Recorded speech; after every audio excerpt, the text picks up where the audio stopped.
Aku seorang penulis novel dan karya-karya aku beberapa udah ada yang difilmin. Wow. Ada Janji Hati 2015, terus yang terakhir Bluebell 2018. Awal debut aku nulis novel, karena sebenarnya itu dalam keadaan yang sakit. Justru dari sakit yang aku alami ini, aku bisa melahirkan sebuah karya yang kemudian jadi film. Dari situ baru teridentify aku kena suatu bakteri lah. Tapi bakteri ini tuh rumit ya, karena dia itu ternyata menyerang darah aku, sehingga itu efeknya menurunkan kekebalan aku jadi 0 gitu. Berat banget waktu itu, namanya konjungtivitis, jadi mata aku nggak bisa produksi air mata. Jadi aku gitu ya? Benar-benar nggak bisa lihat sih lebih tepatnya. Kenapa sih Tuhan, ini tuh berat ya, harus terulang lagi, capek loh gitu. Kayak apa nggak lebih baik ya udah sih lewat aja sekalian, ibaratnya gitu kan. Apa yang kadang kita nggak lihat, apa yang kita nggak dengar, itu Tuhan lagi kerjain gitu buat kita. Karena Sahabat Solusi, hari ini saya kedatangan sahabat saya, Elvira Natali. So please welcome Vira. Halo Kak Pet. Apa kabar? Puji Tuhan baik. Puji Tuhan baik. Gimana Kakak? Baik juga. Thank you for asking. Oke, buat sahabat Solusi yang belum tahu siapa Elvira Natali ini, boleh nggak kita sebelum ngobrol-ngobrol tanya nih, sebenarnya siapa sih Elvira Natali ini? Bukan siapa-siapa. Oke. Halo sahabat Solusi, nama aku Elvira Natali, biasa dipanggil Vira. Aku seorang penulis novel dan karya-karya aku beberapa udah ada yang difilmin. Wow. Ada Janji Hati 2015, terus yang terakhir Bluebell 2018. Terus aku pernah terlibat juga sih sebagai salah satu pemainnya waktu di Janji Hati. Gitu. Wow. Oke, berarti udah ada berapa buku yang ditulis? Kalau dari awal debut itu 2013. Ke yang terakhir ini 2024 ada 6. Ada 6? Iya. Awalnya suka nulis gimana? Emang dari dulu suka nulis atau? Enggak sih, itu kayak sesuatu yang iseng awalnya Kak. Oke. Jadi waktu itu ada cerita lucu ya.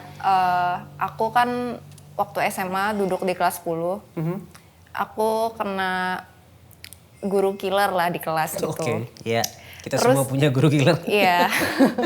Terus waktu itu sebenarnya kita remit terus tuh satu kelas, nggak ada yang lulus. Tapi kayak somehow capek juga ya nggak lulus. Tapi di kelas itu ngobrol nggak boleh, tidur salah, makan salah. Jadi kayak bingung mau ngapain. Nah tiba-tiba waktu eranya aku sekolah 2010 kan banyak yang suka baca buku. Salah satunya aku juga. Terus ya waktu itu lagi pada hobi-hobi nulis cerpen gitu. Jadi aku ikut-ikutan aja sih. And then tiba-tiba kok keterusan gitu kan. Dari cerpen terus lama-lama kayaknya seru ya kalau bikin novel gitu. Jadi nyoba untuk bikin cerita yang panjang gitu. Awalnya kayak cuman nulisnya di kertas doang. Tapi lama-lama kan kok tebel banget gitu kan. Udah ceritanya udah panjang banget ya? Iya, jadi akhirnya aku pindahin lah ke notebook dulu, bukan laptop ya, notebook. Terus setelah aku coba-coba menyelesaikan satu buku itulah, setebal itu kayak bikin skripsi. Terus kemudian aku coba aja untuk apply ke penerbit gitu. Awalnya sih dari situ.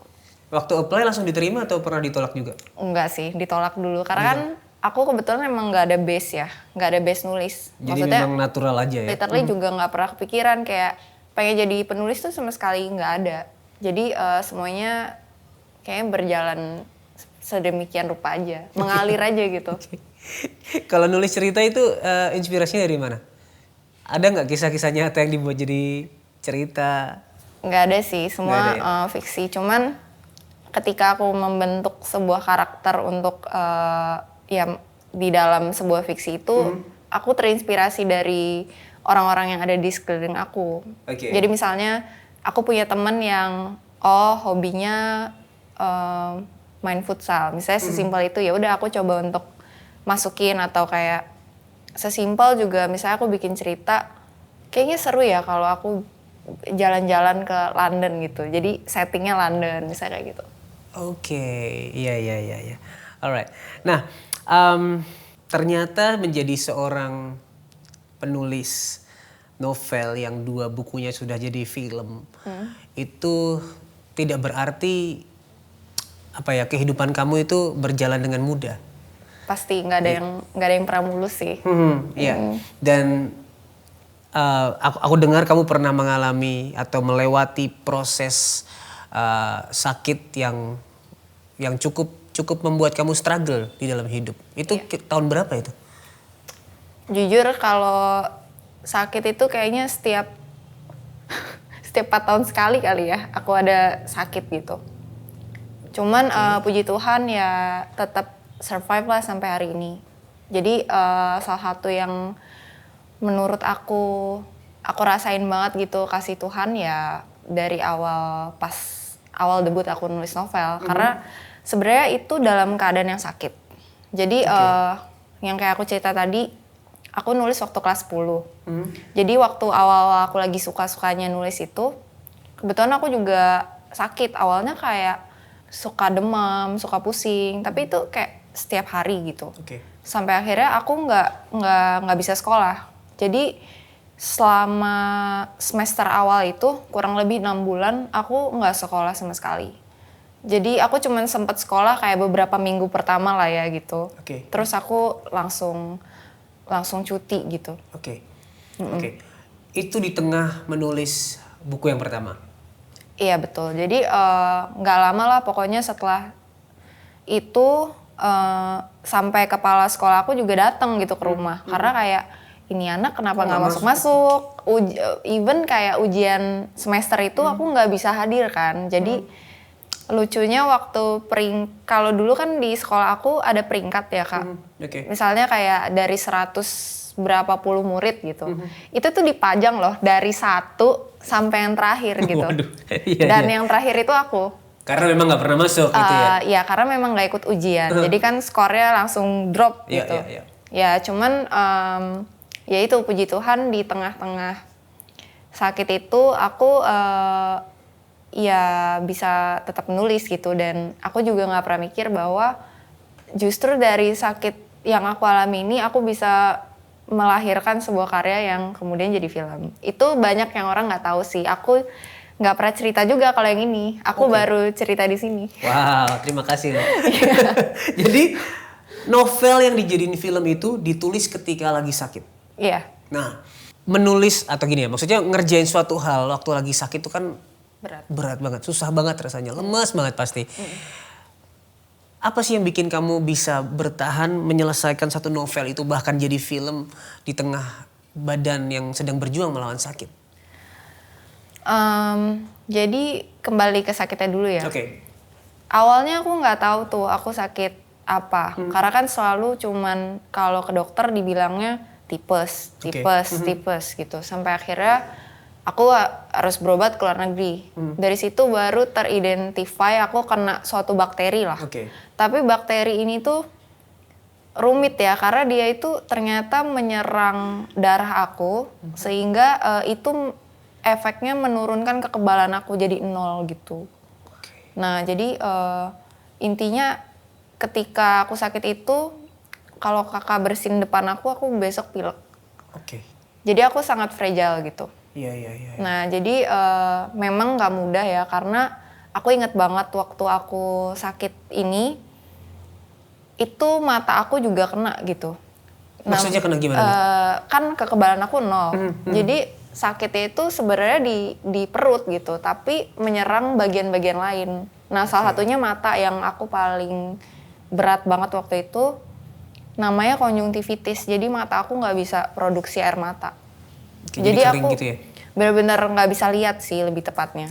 Karena kan nggak ada pelumas ya di mata. Kayak kalau buka mata sakit banget gitu. Ya udah akhirnya ya aku jalanin aja sih. Maksudnya aku yakin aja bahwa hidup itu kan naik dan turun. Ya mungkin emang lagi di fase berat aja kali gitu. Jadi aku tetap Aku jadi kayak nulis tuh pakai kacamata hitam gitu. Terus lampunya aku matiin semua di kamar. Sebenarnya nggak boleh sama dokter. Cuman kayak gimana ya, kalau mau diem aja kan juga semakin sakit gitu. Jadi sebenarnya menulis itu adalah bentuk pengalihan aku sih untuk bisa bikin itu less pain gitu. Painful ya, less painful. Oke. Pernah nggak sih, kan kamu bilang ini penyakit ini membuat kekebalan tubuh kamu itu hilang. nggak hilang, sehingga kamu 4 tahun sekali ya tadi bilang, kira-kira 4 tahun sekali. Sebenarnya 4 tahun sekali itu menurut aku efek dari sini ya, karena setelah aku terkena bakteri ini, aku tuh bisa dibilang lumayan gampang sakit gitu. Ya. Dan pernah nggak sih ngerasa capek, sakit mulu? Pernah Pasti. merasa down, nggak pengen lanjut hidup lah gitu? Aduh, itu udah dilewatin semuanya. Oke. Pasti kayak apa ya, satu titik kayak, aduh Tuhan, aku kan sebenarnya masih pengen ini itu, masih banyak hal-hal lah. Maksudnya salah satu yang membuat aku sedih itu sebenarnya karena aku kan hobi untuk bikin film segala macam. Sedangkan physically bisa dibilang nggak mendukung ya. Jadi aku habis kerja itu gampang banget sakit kayak gitu. Nanti dulu lagi promo film, lagi biasa aja nih, lagi abis pemotretan misalnya di majalah Gadis, tiba-tiba badanku panas gitu. Terus aku ditemenin asistenku ke rumah sakit, ternyata aku tipes. Jadi ya maksudnya di tengah-tengah berkarya itu juga tetap banyak naik turunnya banget gitu. Jadi ya pasti ada rasa nggak enak lah, maksudnya ini kenapa sih orang lagi semangat-semangatnya gitu ya. Harus kayak dipaksa untuk jangan kayak gitu. Ya gitu. Apa yang jadi kekuatan kalau lagi down? Ya berdoa sih ya sebenarnya. Nggak gampang sih, orang ngomong kayak, aku kadang suka sebel nih jujur, maksudnya ada. Silakan dikeluarkan kesebelannya. Maksudnya kadang suka sebel ya, ada orang tuh ngomong, ya tenang aja, hati yang gembira adalah obat, bisa gitu kan. Kayak maksudnya menurut aku iya itu nggak salah, itu benar banget. Hati yang gembira adalah obat, tapi ketika seseorang itu dihadapkan dengan masalah yang itu lagi, kadang mau gembira aja tuh udah gak tahu deh mau kayak gimana gitu kan. Ibaratnya kayak baru seneng udah sedih lagi gitu, baru seneng udah sedih lagi, kayak kenapa kayak PHP banget nih hidup kayak gitu. Cuman lama-lama ya menurut aku sih akhir-akhir ini aku mulai belajar untuk lebih dekat aja sih sama Tuhan. Maksudnya biasanya dulu aku nggak pernah baca Bible gitu, jadi aku belajar untuk baca atau worship. Aku juga biasanya kan misalnya dulu cuman saat teduh biasa gitu, maksudnya dengerin khotbah gitu kan, streaming. Cuman aku kayaknya merasa kayaknya nggak bisa deh kalau misalnya kalau misalnya dengerin itu kan ibaratnya kita tuh kayak makan bubur yang udah jadi gitu. Jadi kita harus belajar untuk gimana sih cara masak buburnya juga gitu. Jadi menurut aku cara masaknya ya harus coba sendiri gitu, baca firman, terus nanti dapat apa gitu dari pasti habis doa terus baca tuh ya kadang dapat kadang enggak, tapi kalau itu dilatih sih lebih bisa meyakinkan diri aja gitu, karena kan langsung ya ibaratnya kayak Tuhan ngomong apa langsung kesini gitu, bukan dari orang lain gitu. Jadi sebuah proses pengenalan akan Tuhan yang lebih lagi gitu ya? Bisa dibilang gitu sih. Ya. Dan tadi kan kamu ngomong ya, belajar untuk dengar suara Tuhan lewat Alkitab. Dapat apa yang Tuhan pengen ngomong bagi kamu dalam hidupmu. Ada gak sih satu ayat atau satu hal yang sungguh-sungguh kena di hati kamu saat kamu sedang down-downnya, saat sedang pengen nyerahnya, terus kamu dapatkan itu dari Alkitab? Ayub ya menurut aku. Wow. Jadi ada satu, jujur aku lupa ya pasal berapa, tapi bunyinya kan Tuhan yang memberi, Tuhan yang mengambil. Ya menurut aku ayatnya bagus banget karena ya di situ aku sadar bahwa hidup itu full kedaulatannya punya Tuhan. Tapi bukan berarti Tuhan itu diem aja loh. Maksudnya kalau misalnya Tuhan itu ngizinin sesuatu apapun itu whatever bad or worse gitu di hidup kita, Tuhan tuh pasti kasih solusinya juga gitu. Pasti ya nggak ada sesuatu yang terjadi tanpa Tuhan itu janji dia akan tolong gitu. Menurut aku sih gitu. Ada sebuah kalimat yang bilang kadang Tuhan tidak mengubah situasinya, tapi dia mau mengubah hati kita sehingga hati kita itu bisa terus percaya, terus bergantung pada Tuhan di tengah situasi yang tidak berubah. Kamu setuju gak dengan hal itu? Setuju, karena pengalaman aku pribadi, gimana ya? Aku tuh orangnya suka, gimana sih orang bilang ambisius. Jadi aku tuh kayak nggak bisa nih kayak misalnya, udah sekian lama sekian waktu aku kok kayaknya belum menelurkan karya baru misalnya kayak gitu. Aku punya target A B C D E gitu. Tapi ya kayaknya motivasinya salah aja gitu ya menurut aku. Karena aku cuman Tuhan aku mau gini. Tapi sebenarnya itu kayaknya bukan untuk menyenangkan Tuhan deh. Kayaknya untuk menyenangkan aku doang gitu. Jadi somehow aku jadi kayak marah juga gitu ketika hal itu kan nggak tercapai. Tapi setelah aku makin kesini, ya aku jadi belajar aja bahwa sebenarnya buat Tuhan tuh mudah banget loh untuk kayak ngasih mujizat misalnya tek gitu, mengabulkan doa tek gitu. Cuman yang dia mau itu adalah sikap hati kita, kayak kita mau nggak sih jalan sama dia gitu. Kayak karena aku pernah mengalaminya juga. Dulu aku minta sesuatu, aku kayak aduh tiap hari aku nangis gitu, Tuhan aku mau ini gitu. Tapi Tuhan jawab itu waktunya 3 bulan. Tapi itu jujur salah satu hal yang cukup kena di aku sih sampai hari ini, karena ternyata dalam 3 bulan itu Tuhan bisa jawab. Tapi kalau kita belum siap, apa yang kita terima itu juga akan gampang lagi hilang gitu. Karena kita itu sebenarnya belum ready buat receive kemenangan ini, berarti gitu. Jadi kalau sekarang itu aku berdoa tuh misalnya, ya aku lebih pasrah sih. Maksudnya Tuhan aku tuh maunya gini, aku pengennya gini, tapi pokoknya aku maunya sesuai dengan kairosmu ya, bukan kronosku gitu. Karena kan kalau kairos waktunya Tuhan pasti beda nih sama kronosnya kita waktunya manusia. Jadi aku nggak mau ya Tuhan kalau sampai aku menerima ini dan ternyata aku akan kalah lagi di peperangan berikutnya misalnya gitu. Jadi ya aku lebih berserah akan hal itu sih. Karena menurut aku itu yang lebih buat aku tenang, damai, sama ya lebih lebih peka lagi aja kalau ternyata Tuhan tuh maunya aku gini ya, misalnya kayak gitu. Jangan gitu ya gitu. Jadi dengan kata lain, dengan mengerti dan memahami bahwa Tuhan berdaulat penuh dalam hidup kita, itu bisa membuat kita lebih mempercayai Dia, mempercayakan hidup kita seperti itu ya. Iya, betul.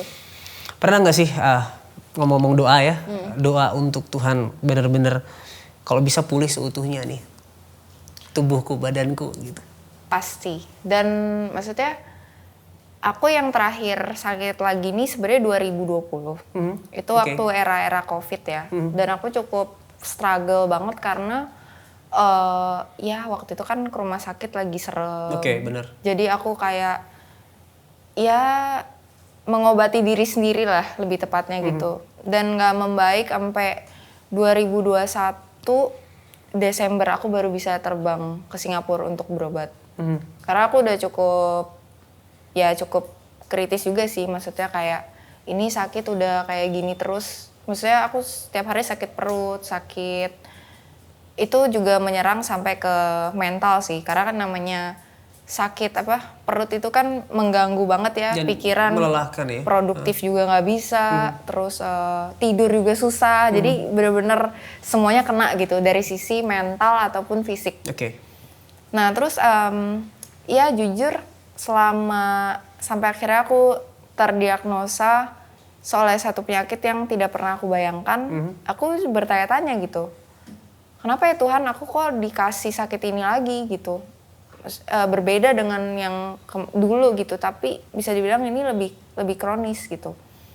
Ya aku waktu itu ya bersyukurnya adalah aku punya punya orang di sisi aku yang maksudnya semangatin aku terus lah gitu. Maksudnya ya bahkan dokter aku pun selalu bilang kan, this is not the end of the world gitu. Yang penting teratur untuk berobat, yang penting makan, ya pokoknya jalanin, selalu kayak jalanin. Semua manusia itu ya punya fase ini gitu. Terus akhirnya aku cuman kayak, sebenarnya waktu itu aku kayak nggak mau doa juga sebenarnya. Aku kenapa ada marah gitu kan. Why?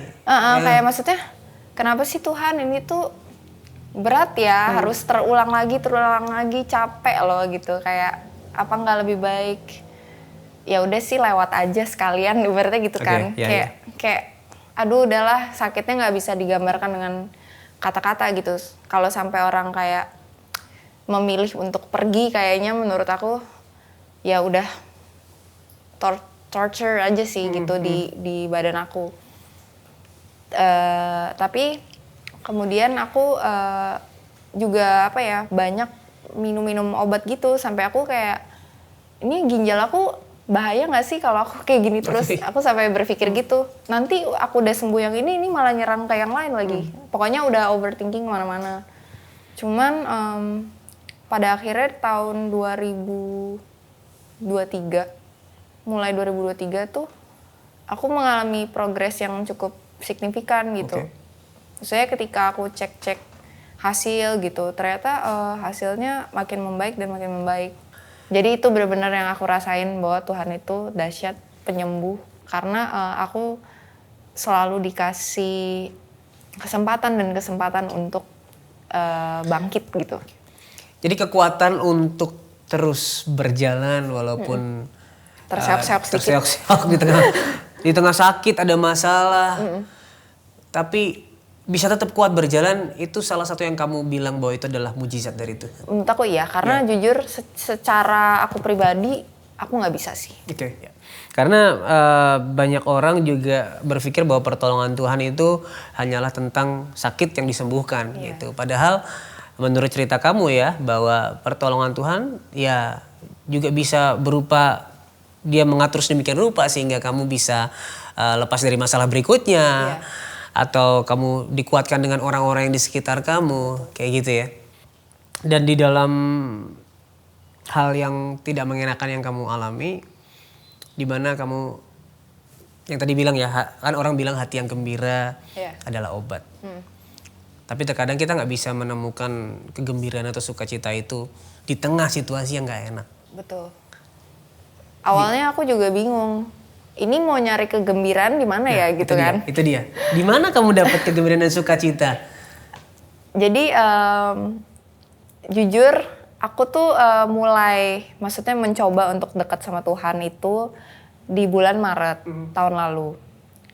Aku tuh udah lama ya jujur aku udah lama kayak nggak doa.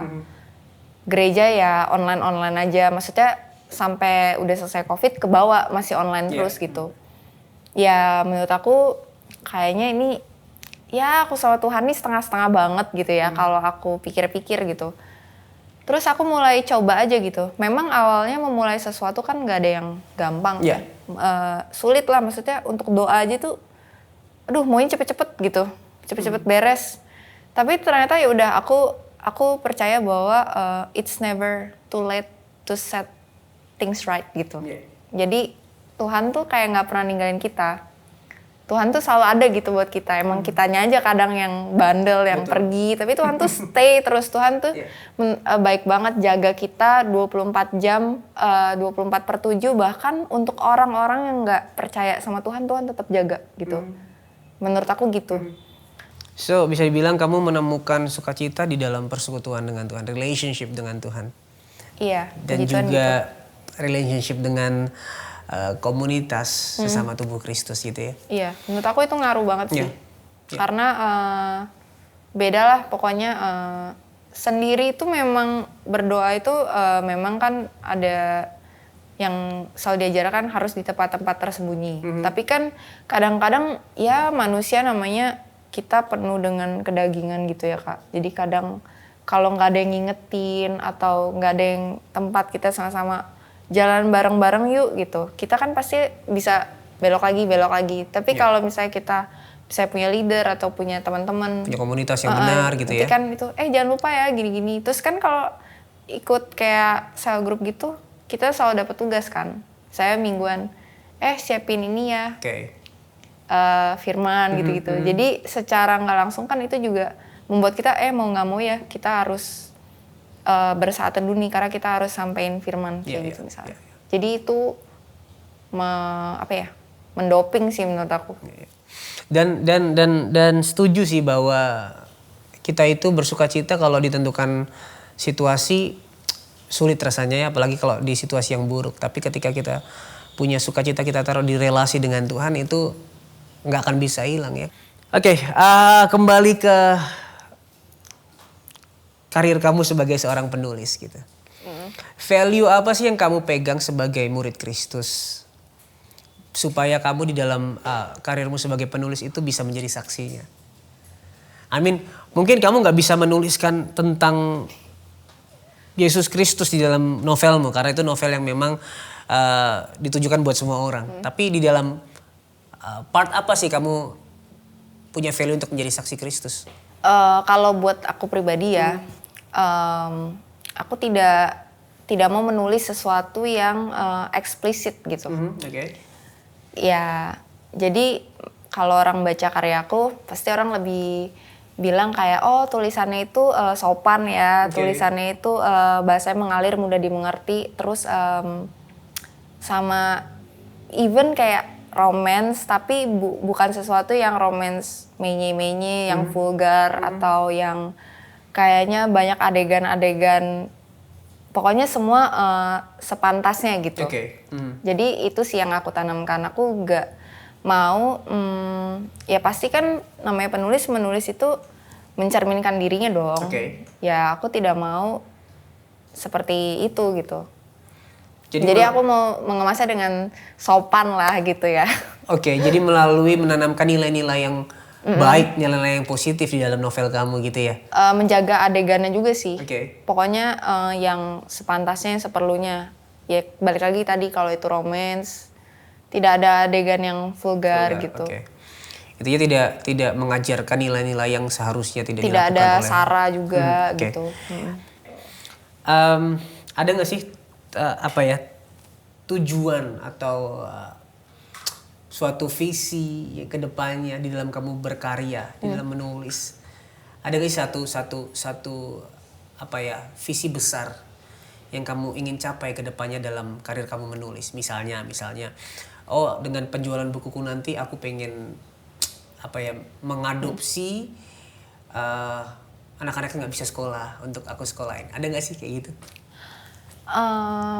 Kebetulan kalau yang itu sudah aku jalankan. Jadi aku ada tergabung sama salah satu yayasan pendidikan gitu, Yayasan Anugerah. Ya memang sih nggak secara intens ya, tapi ada beberapa kali. Maksudnya kan aku jadi salah satu ambasadornya. Jadi kalau misalnya aku kayak dulu aku ulang tahun, aku rayain sama mereka gitu. Atau misalnya sesimpel ada buku baru, aku kalau ada talk show, aku bakal undang gitu. Atau kayak aku bakal kasih beberapa buku ke anak-anak yang cocok dengan genre tulisan aku yang lahir ini gitu. Juga, gitu ya. Ya, jadi aku melakukan small things itu sih. Jadi ya tujuan aku memang ke sana.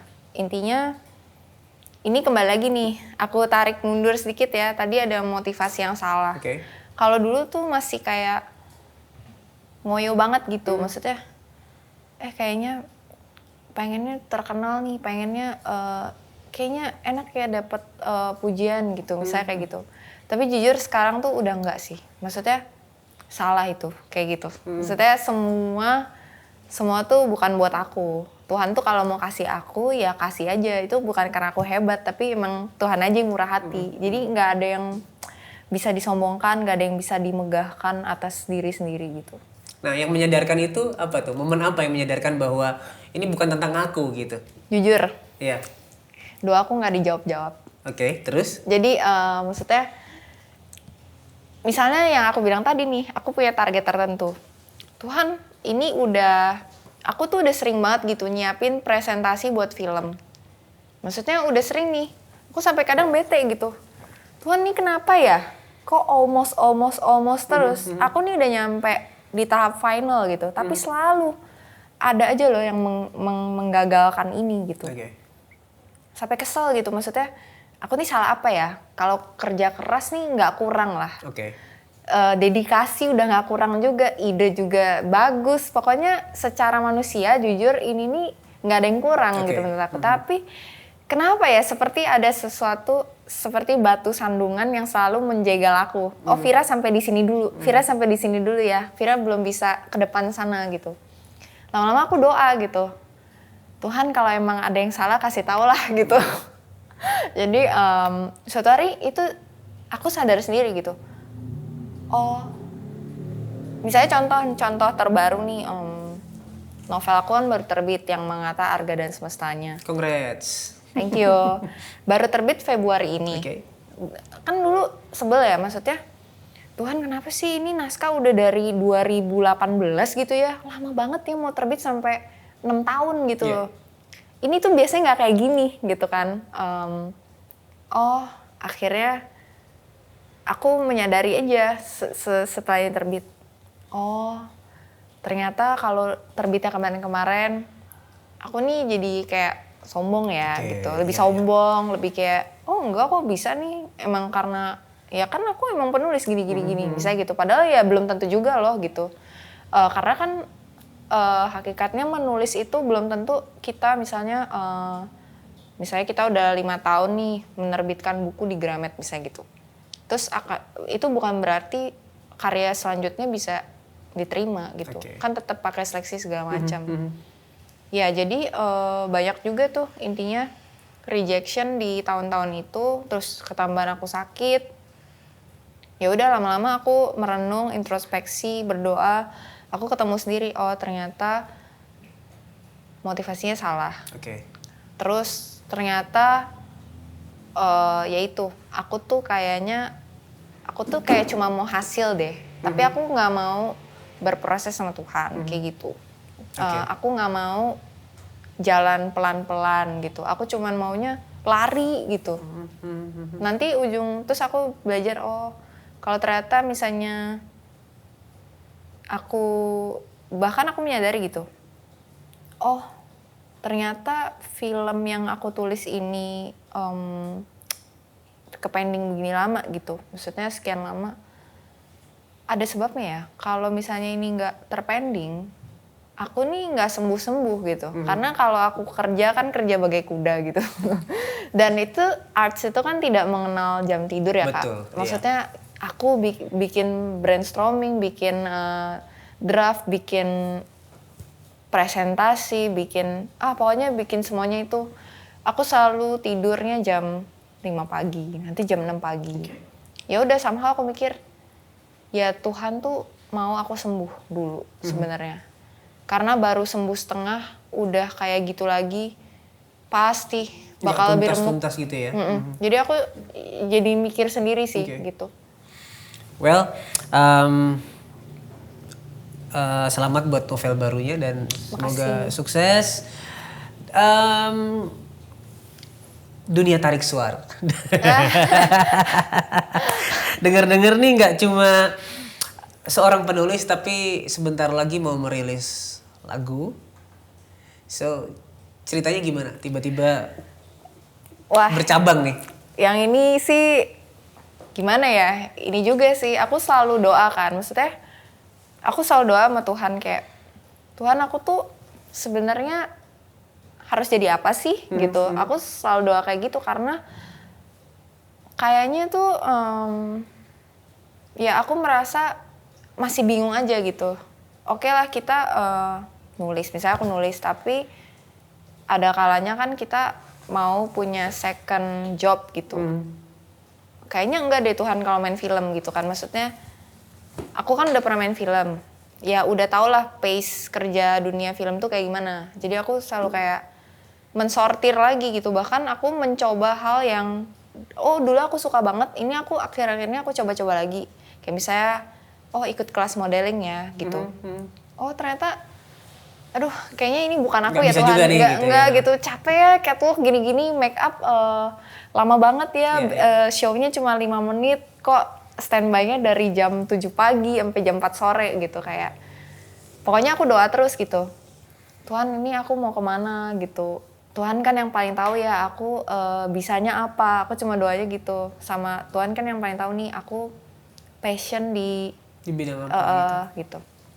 Nah jadi lucunya itu waktu akhir tahun lalu ada salah satu produser itu lagi mau syuting lah gitu film.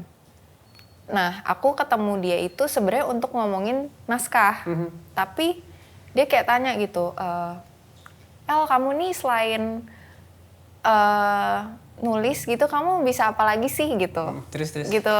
Nah terus akhirnya aku bilang ya aku hobi nyanyi sih Pak gitu kan, tapi hobi aja gitu. Emang dari dulu hobi nyanyi ya?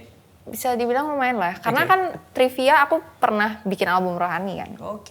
Waktu dulu tapi buat charity gitu. 2015, cuman aku nggak kepikiran gitu. Terus kayak dia cuma bilang coba kamu nyanyi gitu. Jadi aku waduh gitu kan, aku agak nervous juga tuh waktu itu disuruh nyanyi. Yaudah aku nyanyi. Suara kamu bagus gitu kan.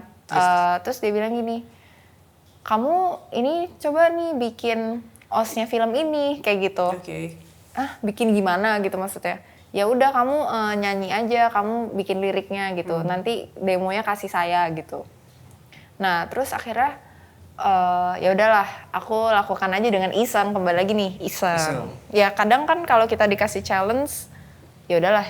Coba aja sih, kenapa enggak gitu kan, sambil nyari-nyari juga gitu.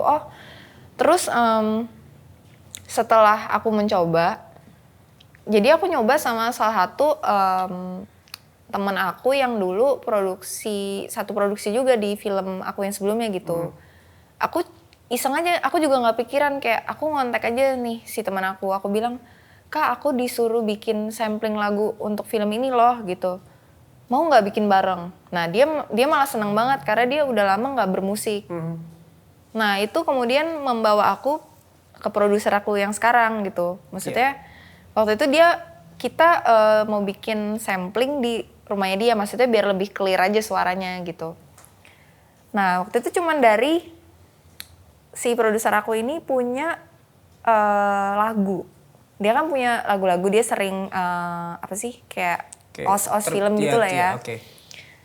Terus dia cuman manggil aku, abis aku take yang kebutuhan aku ini, dia pergi sebentar, terus dia masuk lagi ke ruang rekaman, terus dia bilang gini, El, coba deh kamu nyanyi lagu ini, gitu.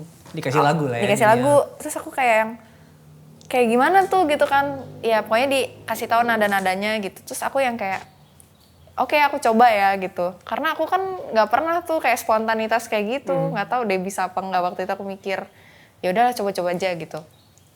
Terus setelah aku nyanyi gitu, terus dia bilang coba deh kamu nyanyinya kayak gini gitu. Ya udah aku ikutin aja lah pokoknya instruksinya.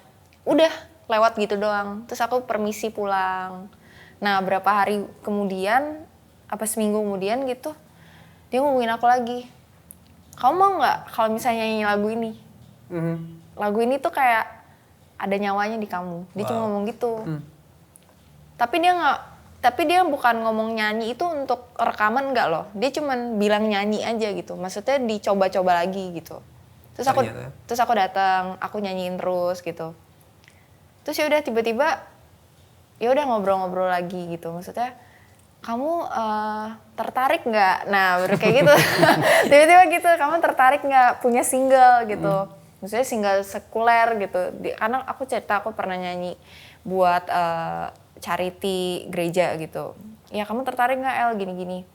Terus aku bilang ya boleh juga sih gitu kan. Tapi kamu ini nggak enjoy nggak segala macam. Dia mau make sure banget gitu. Aku bilang ya dicoba aja lah. We never know if we never try. Itu kan selalu jadi moto aku nih selama halnya positif gitu Kak. Ya udah itu kayak terus kayak go with the flow aja. Sampai aku tuh cuma bilang gini, dia sempat gini, kamu mau lagunya ini larinya kemana? Maksudnya kamu mau ke Osfilm kah? Kalau ke Osfilm kan tinggal ditempelin nih, misalnya dia ada produksi yang cocok misalnya gitu.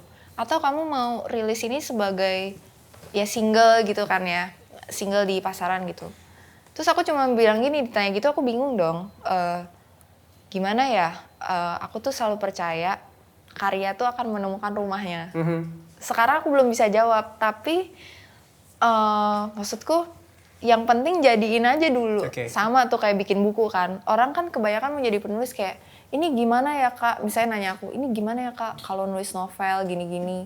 Bisa nggak ya kita tulis ceritanya sampai kalau di tengah-tengah menuju akhir kita stuck gimana? Tiba-tiba kita buntu gimana? Terus nerbitinnya gimana? Kayak orang tuh terlalu banyak pertanyaan dulu gitu loh. Padahal kadang-kadang yang perlu kita lakuin itu adalah just do it. Memulai gitu. Yang penting mulai aja dulu. Jadi aku bilang, ya yang penting lagunya jadiin dulu kali ya. Nanti dia akan menemukan rumahnya sendiri. Ya udah, terus akhirnya kita bikin lagu. Jujur di tengah-tengah pembuatan lagu itu, kita masih belum tahu loh kapan kita bakal menjadikan lagu ini nih kemana gitu arahnya. Gitu ya.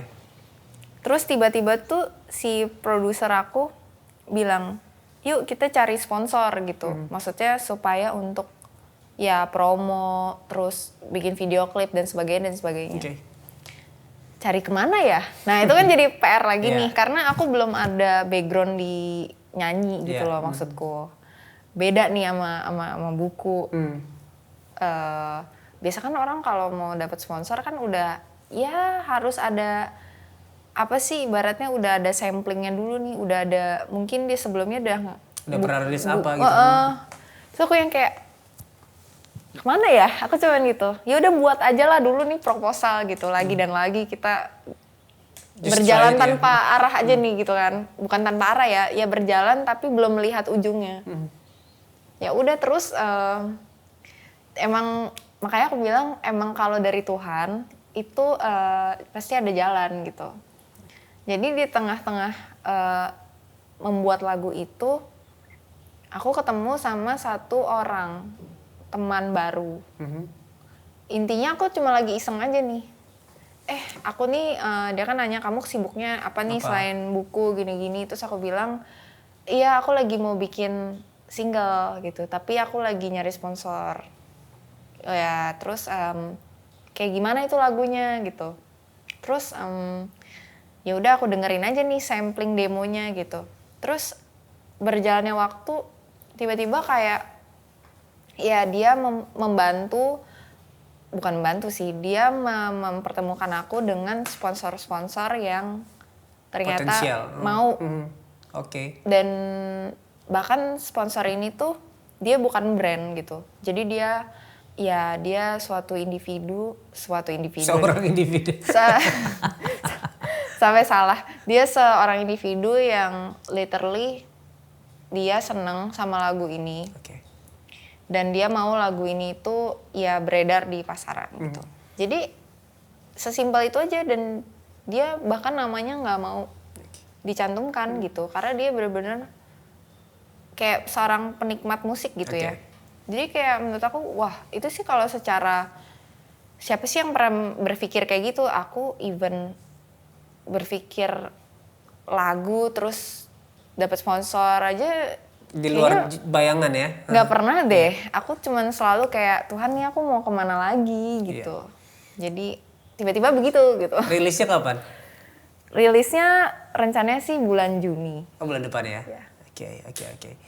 Oke terakhir nih, ada sedikit message nggak buat sahabat-sahabat solusi yang mungkin hari ini sedang mengalami sakit yang memang berkelanjutan, yang belum ada jalan keluarnya dan merasa mungkin capek banget nih, pengen berhenti dan bahkan di tengah mungkin di tengah penyakit kamu bisa terus berkarya gitu. Ada nggak pesan buat sahabat solusi yang seperti itu? Jadi kalau aku tuh ada satu ayat pagi nih. Silakan. Yang lagi aku baca itu di Keluaran ya. Pokoknya itu kan lagi mengangkat tentang bangsa Israel itu yang dijajah sama Firaun. Lalu diperbudak terus ya intinya mereka tuh kayak susah banget kan mau keluar dari Mesir gitu. Terus ada satu ayat bagus yang ya menurut aku itu singkat, padat, jelas tapi menyentuh aku. Bunyinya Tuhan yang akan berperang untuk kita dan kamu akan diam saja. Nah jadi itu yang selalu aku percaya sih. Bahkan ya pokoknya hidup itu pasti tidak luput dari masalah. Tapi menurut aku ketika kita berdoa dengan sungguh-sungguh, ketika kita percaya, pokoknya percaya dengan segenap iman gitu. Bahkan ya even kadang iman kita udah tinggal lebih tipis dari biji sesawi gitu ya.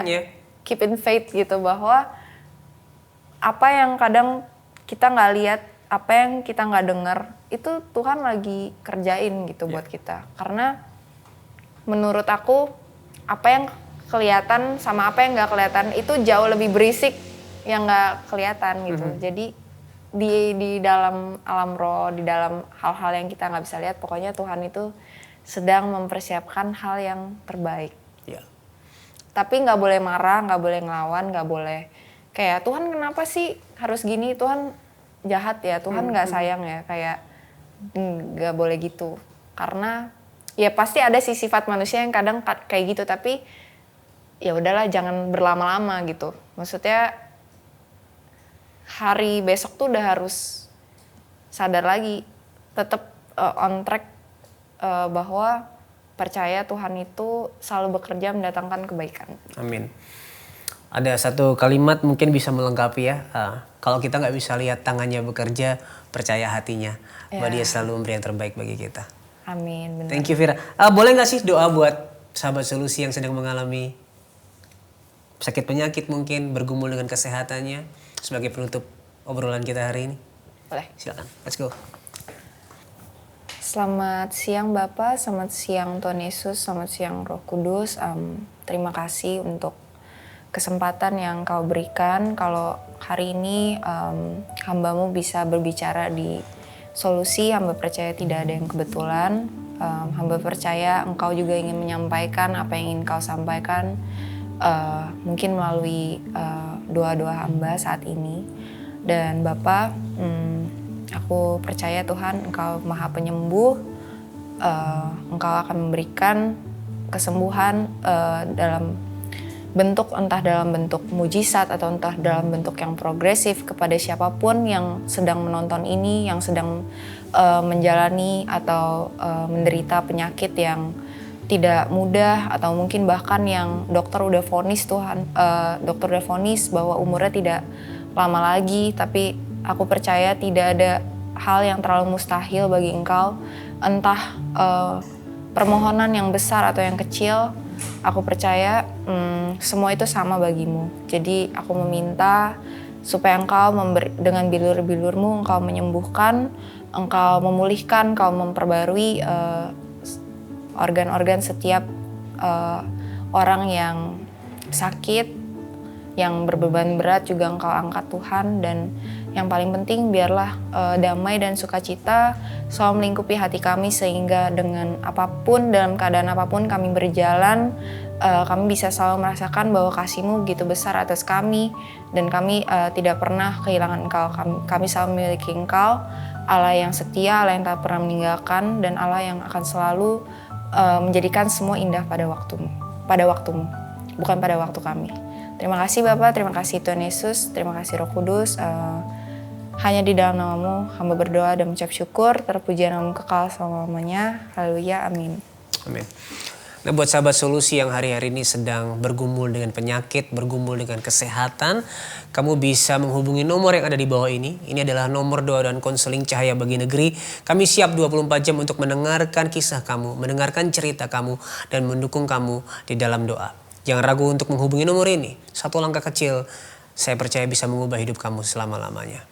Sekali lagi thank you Vira buat sharingnya, buat ceritanya. Sukses singlenya. Tadi sebenarnya pengen suruh nyanyi tapi takut malu. Tadi kan bilangnya. Oke. Dan sukses buku terbarunya juga. Aku berdoa bisa terus memberi dampak. Jadi berkat buat orang-orang yang membaca dan mendengarkan. Amin. God bless. God bless itu.